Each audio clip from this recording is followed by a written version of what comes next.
Artillery. I think this is the biggest category in the game as far as units go for a single class. This is towed artillery. These come second, and then I'll do anti-tank artillery units next. I've got most of the anti-aircraft already done, but I still have to revise the list like all these other lists and wrap it up.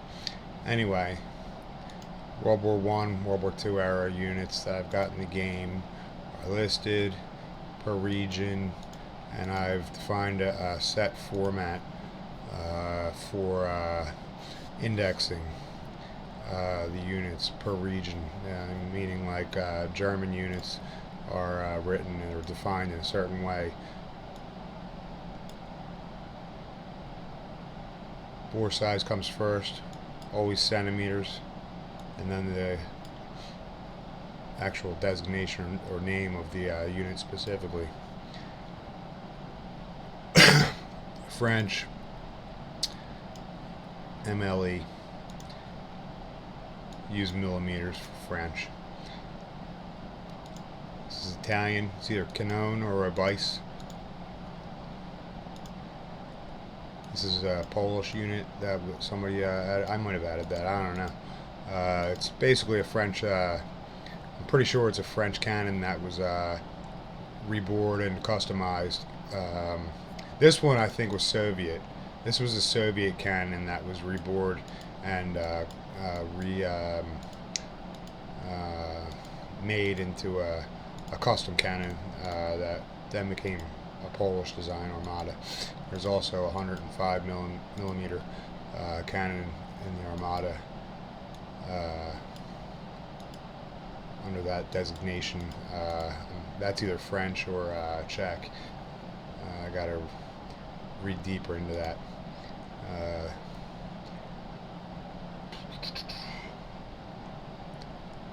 These are all Japanese designs. There's joint design, J38, and then the Major. I just made them M dot just to keep it, you know, tight. Keep the list tight.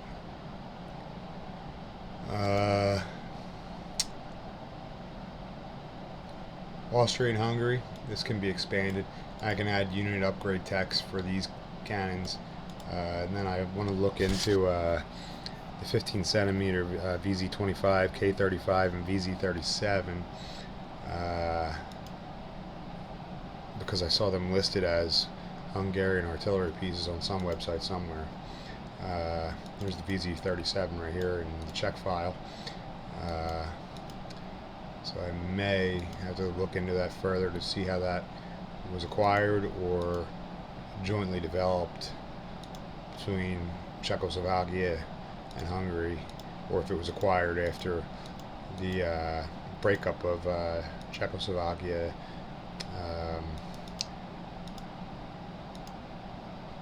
in 1939 or 38 rather.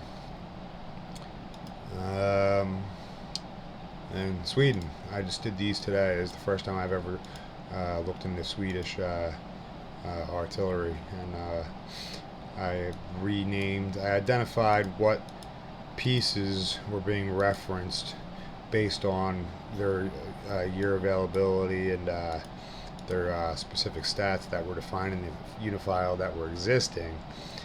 Some of them, like these, you know, I'm pretty sure it was this cannon right here was labeled like MLE 34 because that's what the Dutch referred to it as in their unit system, but in reality it was the same gun that was produced under license by the Dutch, but it was developed in Sweden by Bofors, and so therefore it gets the Swedish formatted title as opposed to the Dutch reference, just to keep that order. This format is determined by this letter, where the unit originates is how I format the title. So it keeps everything looking nice and neat, organized and easy to read, and it looks really good in the UI when you're playing the game. It's really easy to navigate the available units for researching and building when you're playing as any set region. Here's what I actually did with that data.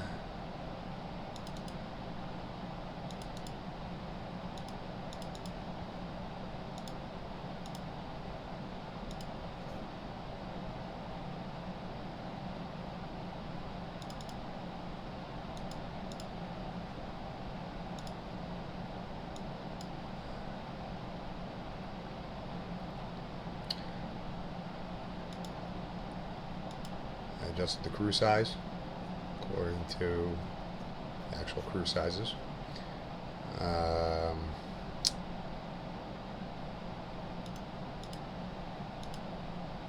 Costs for the ones that I couldn't find an accurate cost figure for, I just used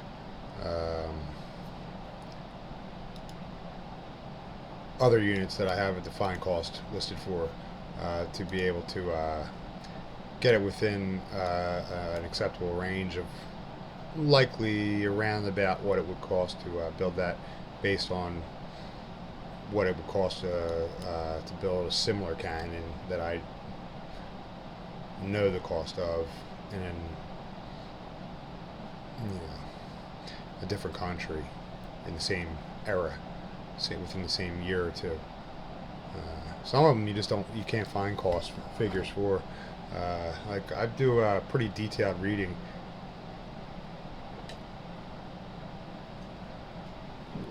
on almost every single unit. Every single unit.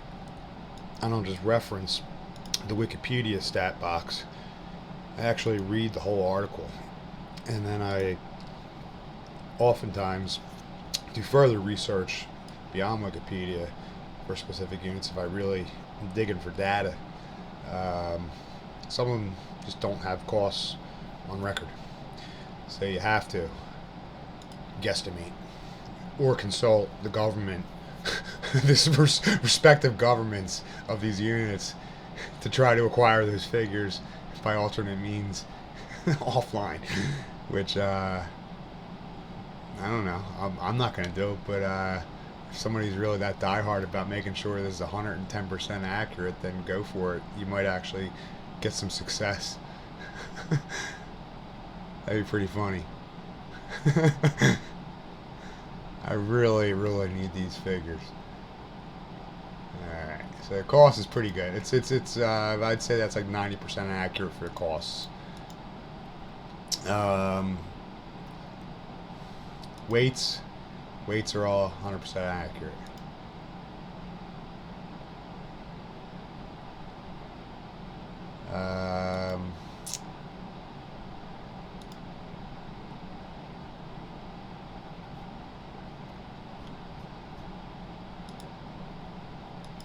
Initiative.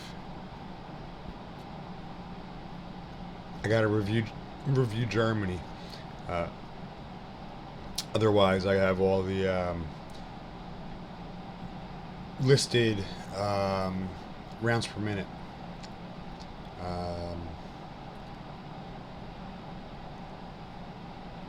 There, it's done. It's accurate.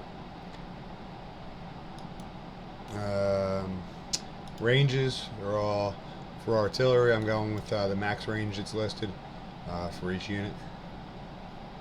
Those are all accurate according to the maximum listed range for every single unit. For anti-tanks, I go with the maximum effective range. For artillery, for the most part, the maximum effective range is very close to the maximum range.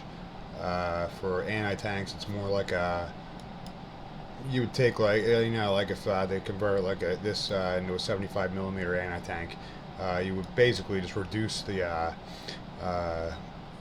you would reduce the maximum range down to like 25% of its maximum range, and that would give you a rough idea of the maximum effective range of an anti-tank cannon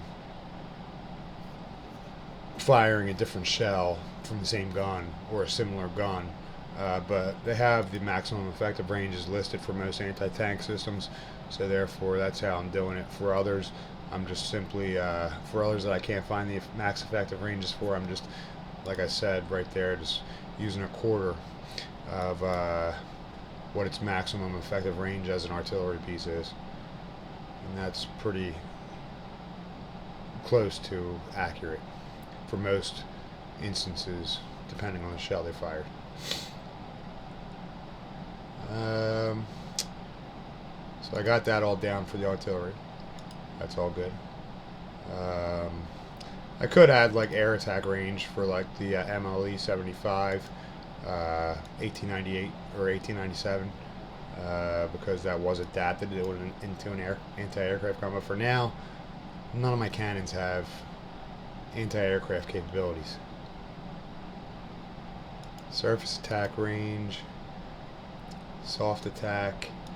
I've come up with a uniform standard for the way I put these variables in for all of the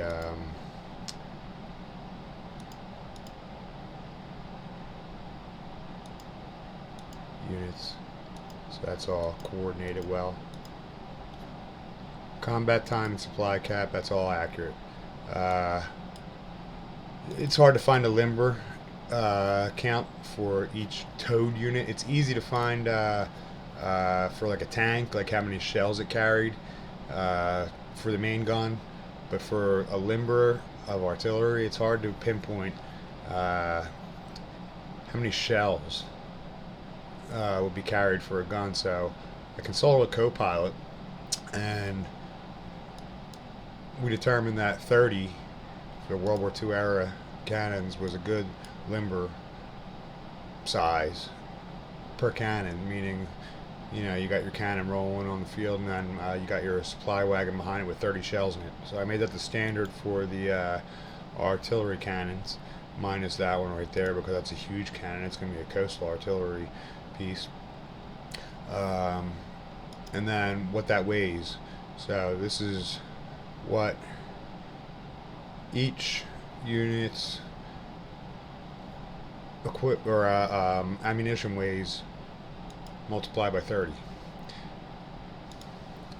So if you divide that by 30, you know, it'll give you the cost of, or the weight of a single shell fired from that cannon.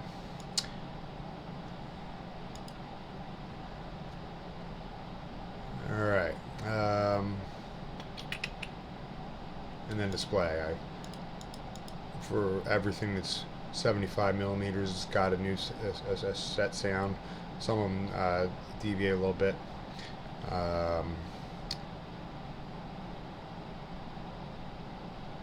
know, for 15 centimeter, 150 millimeters, yada yada yada, so on and so forth. All different sounds.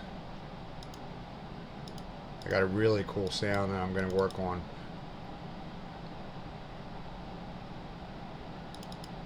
for the rocket warfers. I like this. I can't, because I have my microphone plugged in. You might hear it, because it might pick up on my microphone.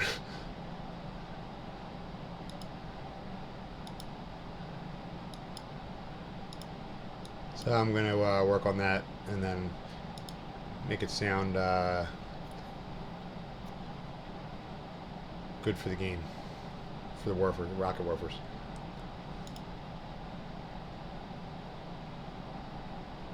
That was the Battle of Kursk. Yeah, so artillery is just about done.